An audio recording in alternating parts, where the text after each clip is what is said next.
Morreu nesta manhã em um acidente aéreo na cidade de Santos, no litoral de São Paulo, o candidato à presidência do PSB, Eduardo Campos. Terceiro colocado nas pesquisas eleitorais, Eduardo Campos era de uma família de políticos de Pernambuco. Era candidato a presidente por uma coligação que envolvia também a ex-ministra Marina Silva. Sobre o legado político deixado por Eduardo Campos e também sobre o que vai ocorrer na eleição daqui para frente, a gente conversa com o cientista político Celso Zonta. Celso, muito obrigado pela sua presença aqui no Nesp Notícias. É um prazer estar aqui com vocês.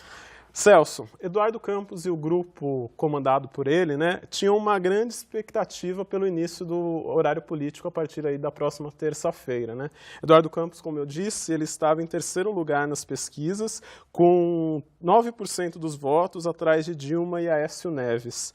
Na sua visão, como a morte de Eduardo Campos, de uma forma prematura, pode mudar os rumos aí da corrida presidencial? Bem, é um pouco imprevisível essa mudança, mas antes de mais nada eu queria destacar a tragédia deste evento, porque foi uma perda política muito grande. Eduardo Campos representava, de uma certa forma, uma novidade no campo político, um político de 49 anos de idade. É muito difícil no Brasil criar lideranças novas, partidárias, até por conta da estrutura político-partidária do país, que dificulta esse processo de oxigenação. Então, isso é uma perda lamentável para o campo nacional como um todo. Agora, o que ocorrerá, nós não sabemos ao certo isso.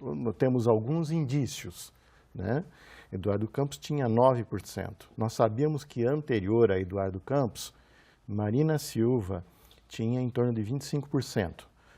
Um tempo atrás, onde ocorriam umas pesquisas nacionais e se colocava o cartão estimulado para Marina Silva e ela tinha mais ou menos esse performance, semelhante ao que tem hoje a Aécio Neves na corrida nacional.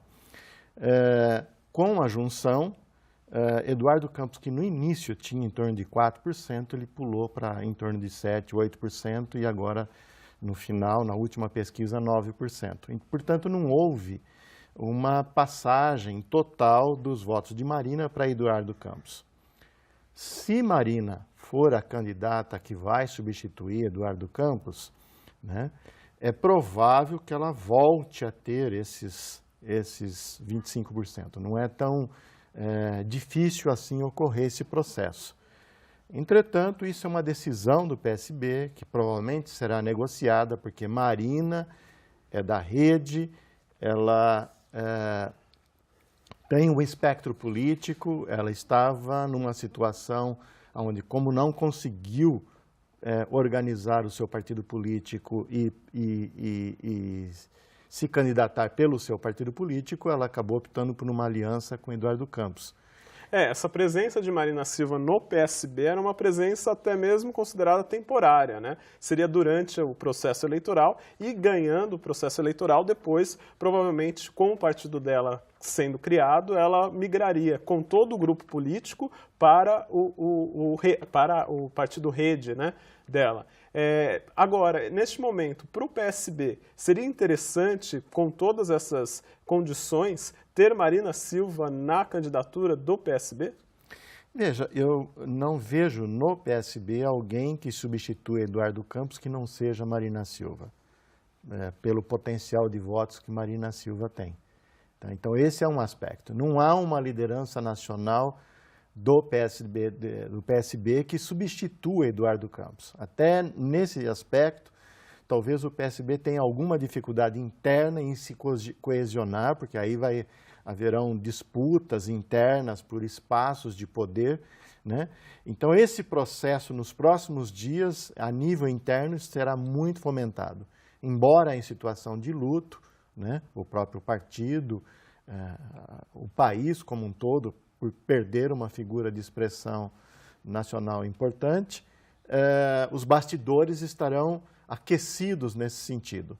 Rapidamente, o partido vai ter que responder a essa questão, O partido tem aí até 10 dias para dizer se vai substituir, quem vai substituir, se vai se manter na corrida eleitoral nacional ou não.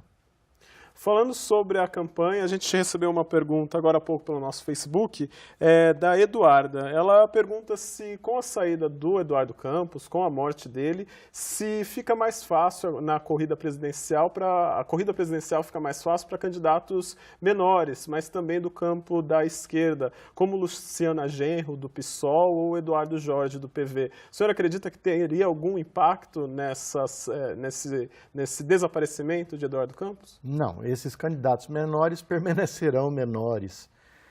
Haverá um impacto na candidatura da Dilma e na candidatura do Aécio, porque, digamos que entre a Marina Silva, ela tem um perfil mais à esquerda proximal ao de Dilma, né? E nesse sentido, Dilma poderá perder alguns votos. Também poderá perder alguns votos Aécio, porque é alguém da oposição que tem uma expressão forte, que poderá, então, votos depositados em Aécio por conta de é hora de renovar ou ser oposição, poderá depositar em Marina, por exemplo.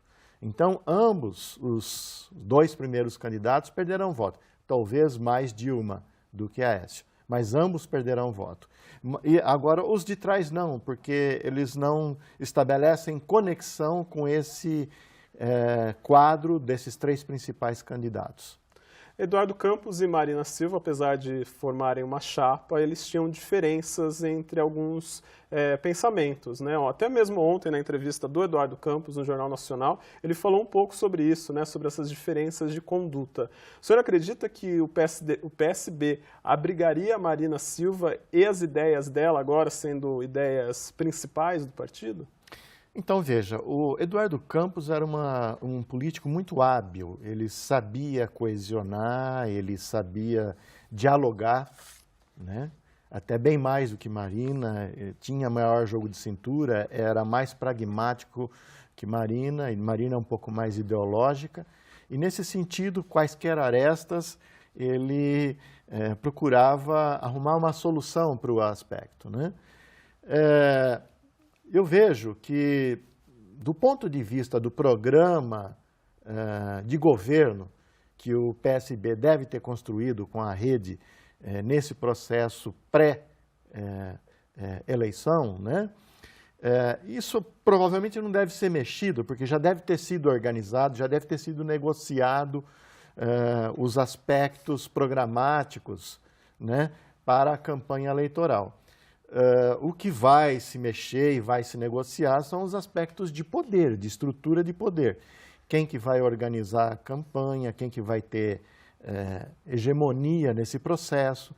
Eu acho que isso sim, internamente no PSB, entre PSB e rede, vai se debater. O horário político começa na próxima terça-feira. Como o senhor acredita que o PSB vai iniciar essa campanha eleitoral? Já se Marina for escolhida ou se outra pessoa for escolhida, o senhor acredita que já imediatamente a campanha política deles começa nessa nova pessoa? Eu acho difícil. Eu acho difícil que de imediato o PSB se manifeste. Eu acho que primeiro pelo aspecto da comoção, de fato, isso atingiu a todos. Eu acho que no segundo aspecto